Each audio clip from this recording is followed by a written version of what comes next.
Hi everyone, it's Grace. Welcome back to my channel. In last week's video, I explained the commission structure from the standpoint of a buyer.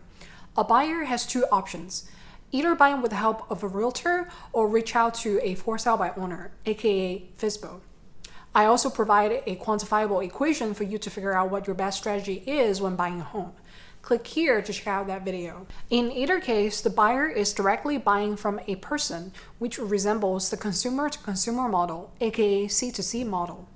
Recently, companies have also entered into the real estate market, and buyers can also buy properties from a company. So the model changes to business-to-consumer model, aka B2C model. So in this video, I will expand the topic and include company-owned properties in the discussion from the perspective of a buyer.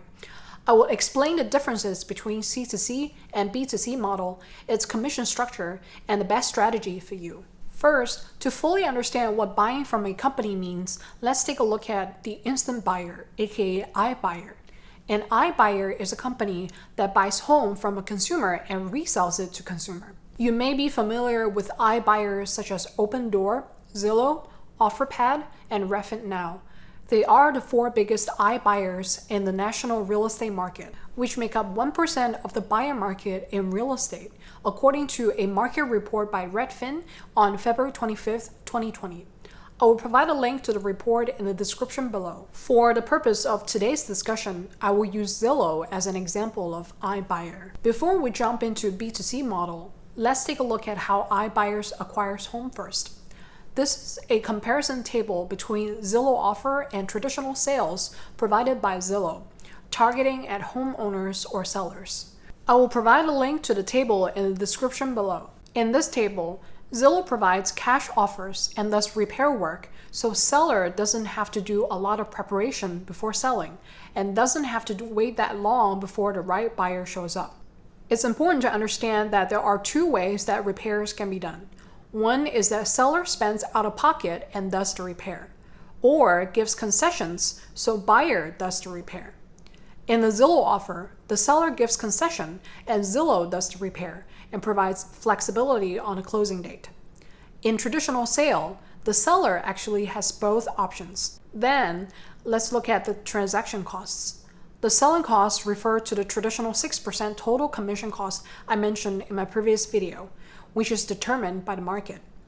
The closing cost list here is 1 to 2%, which includes title, escrow, and transfer tax, typically in a traditional sale. In addition, there is also a Zillow service charge of 2.5% on average that includes the cost of home ownership before resale, including taxes, maintenance, and utilities, as well as the potential risk associated with the sale. Charge varies for each property and can range from 1.5 to 9%. So suppose a consumer sells his home to Zillow. Now Zillow owns the home and resells it to consumer, and the B2C model starts. Let's take a look at an example of a Zillow-owned home to see how it works. So this is a Zillow-owned home. When I scroll down, this property is actually represented by a listing agent and is also listed on the local Miami Board of Realtors, which means that for an iBuyer home, there is also a commission cost embedded into the total price of a property. I will provide a link to this Zillow-owned home in the description below. So from today's analysis, it seems that the B2C model is an alternative to the C2C model. It's interesting to see that even though an iBuyer such as Zillow makes cash offers to purchase homes, it still uses realtors to sell them. So the question is the iBuyer B2C model able to get rid of the commission cost? When comparing side to side, it seems that the commission cost is pertaining in both C2C and B2C model, no matter who owns the home. So when buyers search homes on the internet, the most important factor to consider is the market supply and demand, which determine the property choice and price. Another interesting finding is that whether it is the seller or the buyer that does the repair work, it has to be done no matter what. So you as a buyer, it really depends on whether you want to buy a home repaired by the seller or you want to have more control and do your own work. The last important question before you consider buying an iBuyer-owned home is whether it's reinventing the wheel or making some innovative efforts that can really save buyer money. So in today's video, I hope you have a better understanding of the differences between the C2C and B2C model, on top of the discussion of hiring a realtor or buying from FSBO. Remember, you need to look at all of your options before you can make an informative and confident decision. As always, thank you very much for watching, and I'll see you on the next one.